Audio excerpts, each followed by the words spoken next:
जय श्री राधे। आज हामी फरक विषयमा प्रस्तुत भएका छौं। विशेष गरी पञ्चक समय चाहिँ धनिष्ठा, शतभिषा, पूर्व भाद्रपदा, उत्तर भाद्रपदा, रेवती यी 5 वटा नक्षत्रको समयलाई नै हामी पञ्चक मान्छौं।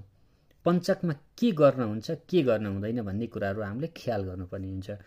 भनिएको छ धनिष्ठाम पञ्चके त्याज्यम तृणकाष्ठादि संग्रहे त्याज्याः दक्षिण दिग यात्रा गृहाणाम छादनम तथा।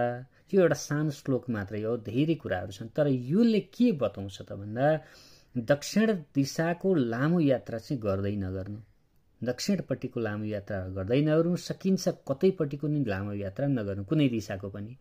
तर घर बनाउँदै हुनुहुन्छ, छाउने काम नगर्नुहोस्, ऋण दिने काम नगर्नुहोस्, ऋण लिने काम नगर्नुहोस्, कुनै पनि शुभ कार्यहरू यो समयमा चाहिँ यो नक्षत्रभित्र अथवा पञ्चकभित्रको समयमा चाहिँ नगर्नुहोस् भन्छ धर्मशास्त्रले। भने अहिले यमदीप पनि सुरु भएको छ, अथवा पञ्चक सुरु भएको छ, दीपावली सुरु भएको छ।